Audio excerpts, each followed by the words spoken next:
everybody, Cindy A. Lewis here, and I am going to show you a brief look at my May kit, which is available on my Ko-Fi site. And we're going to make a Hinge journal with it. So I want to show you how to do that. It's relatively easy, and I think most of you would like the Hinge journal. So I'll show you one that I made before, and then we'll get to working on this one. First, we have to make our hinges. So this is going to be part one because we won't have time to do all the embellishment and everything. And this is Hondo and Gracie peeking inside a tree at a secret place and their coloring page. So isn't that gorgeous? So that's one. This is the postcards that are part of the kit. This is the tags. We've got some little bitty tags with doors and windows and little paths that you can put on. Also, beautiful wildflowers that would be part of a meadow. That one didn't print right. Then the secrets in the meadow. I've got some envelopes, some bookmarks. This is another one of the tags. Some doors and some fun birds, and you'll see those birds throughout. Then there's a pocket, some envelopes that you can cut down, and then also a little jotting note. Then a whole page of notes. So these can be tucked in or made into pockets in any of your pages. Then I wanted to give you a really big envelope. You could cut this or print it half size if you wanted to, but I wanted to take the page and give that to you. And then some windows. So looking for the secrets in the meadow, and then you have your windows. Another envelope here. You could also fold them up and clip them into your journal, as well as some labels here. And then another big envelope. You could even make this its own little journal if you wanted to. Then here are the background pages, and they just speak of that meadow where there's little secrets everywhere, a little path to go down. And it's really kind of almost hazy in a way to give that impression of a secret place. Sorry, that was Gracie. A little earthquake, Gracie. And then if you'll notice, there's a little door in that tree. And then here you go, some beautiful backgrounds that you can embellish. And I actually printed these double-sided, so that when we do our Hinge journal, it will automatically have another side. And then I'm using some of the pages that were part of another freebie. So these are not in the kit. These are separate from, it was a separate little 5-page background kit that I made for my membership. So anyway. All right, so let me show you. I'm going to get my trimmer out, and I've prepared a page for the hinges. These are hinges, and you can make them white or just a single color, or you can make them to go with the color of your journal.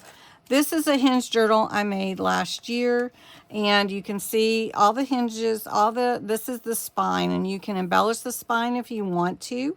But this is where your hinges, this is what your hinge will look like on the inside. You can make a page to fold out if you want to.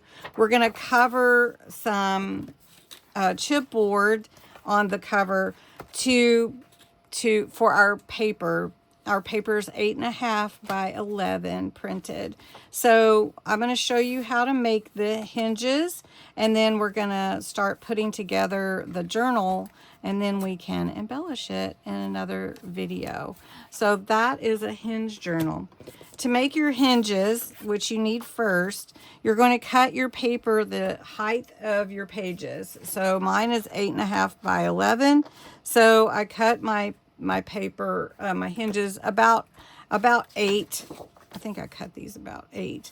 And so we're going to make these just a little bit shorter, because you can see you can either go the height all the way to, let me show you if I can find one, all the way to the height or just underneath it. So however you want to do it. but you need to score every 1/2 inch on your paper. And I am using a cardstock, so you just score every 1/2 inch on your paper. And then you're going to cut every inch, and then you'll have a middle fold for your hinge. So we're just going to stop here for now, and I'm going to go ahead and show you where you cut. So I'm going to cut at this 4-inch mark and remove the extra paper for now. And then you can see the little indentation. So I'm going to cut every inch, not every 1/2 inch. So that's 1, and here we go. We're going to cut this one, and then we're going to cut this one. Okay, so these are 4 more hinges for my hinge journal. Now what you do is you fold. Now this is going to be the side I want to, let's see, is this the side I want to see? Green.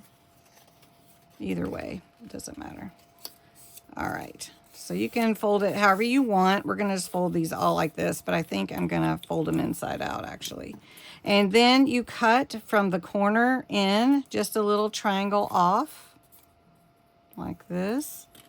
And you do that for all of them. And I would prep them ahead of time so that when you're ready to start gluing in your pages, you can just do that.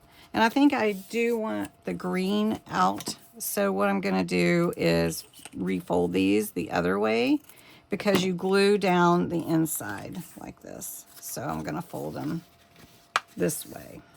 Okay. All right. So I'm going to do this last one, and then I want you to go ahead and decide what pages you would want to use in your journal. And then we're going to glue them in with the outside and front and back with some chipboard over it. First, you have to decide which pages you want to be on your cover, and I'm just going to glue this onto my chipboard. And the reason I'm using chipboard on the front, it just makes it stronger. So I do want to give some stability to my journal. Now I took the other half of that, and this is going to go on the back. So just didn't print too good on this other side, but that's okay because that's going to be glued down. All right, so this is going to be the back, and that's going to be the front. We can embellish that in the next video. All right, so now we're going to work on adding the inside covers. All right, so I have the inside of my front cover and the inside of my back cover. And we can cover up all of that we're seeing with other papers and lace and everything. So now we're ready to put in our pages. And so you just fold it in half, give it a nice good fold. And then what we're going to do is we're going to use the hinge and put them together. That's what we're going to do. So you take your hinge and you're going to put glue on one side. And we're just going to lay it right here. Kind of pull it down in the middle. Now if you make your hinge the same size as your page, you just want to make sure that it's not hanging off, and you can always trim it. Okay. So there I am. I've got my hinge all the way to where the spine will be.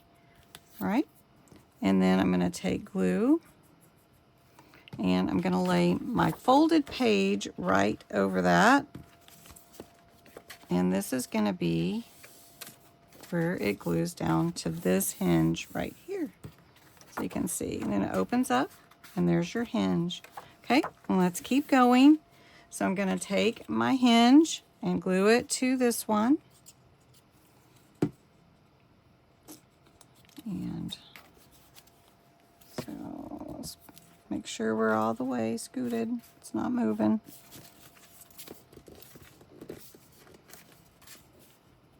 Okay, we're going to put this one right here. And if you don't have a glue that binds pretty fast, you may want to take it slow. Sometimes your glue will wiggle on you and everything, so especially using liquid glue. But also, if you use any hot glue or anything, it might be too bulky. So I would suggest not using a hot glue, but it's up to you.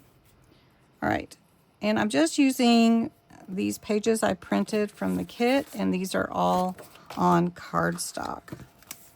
So then you just line them up, and I just press and hold it until I feel like it's bound together. And I'm using my Kalal glue. This is all-purpose glue. It works really, really well for paper projects. And you want to make sure that you're using a glue that does work well with paper projects. You can use any kind of glue that you enjoy using, but this one is my favorite. All right, so here we go. There's our hinge. Then we've got our other hinge. And we're just going to keep going until we finish. I have 2 more pages to add and my back cover. So we're just going to add those together. And again, you're just gluing one side down and then gluing the other side. And I would say the inch hinge is a good size. And then also you just decide how many pages you want to put in there. I would say like 10 maybe is good, or even up to 15 if you want, but I don't know if I've ever gone beyond 15. So it's usually a nice size if you do the like 10 to 15 size pages. Okay. And then I'm just constantly checking to see if I've got my pages right and lined up and everything. So I'm constantly, this one seems like it's a little out, but it's okay. Plus, anything that you do with your lace, with your embellishments, they will all help hide different things if it's not exactly like perfect or something for you. All right, so we're going to glue on this page, this last hinge here. And then we're going to glue the cover on to the page with this hinge, this last hinge here. And that, oop, I got it backwards. And that is how you create a hinge journal. So one thing with the glue too, this glue, it just rubs right off like that if you have extra. So it's nice. All right, so then we have our hinge journal. And then the next part, we can embellish it. So there are all my hinges, and you just want to go through, make sure you're not sticking any pages together. Make sure you're good and you're in the center. Like this one is a little bit off, I think. There we go. Here we go, I got it fixed. So then these are all your hinges, and you have pages that are full pages, and then you have pages, it's not quite dry yet, that are, you know, folded. And I'm pushing it to get it to you really quick. But this is my hinge journal, and we're going to have fun embellishing it in the next part. So thanks so much for watching. If you're interested in the kit, it's available on my Ko-Fi site, so go check that out. And have a great day.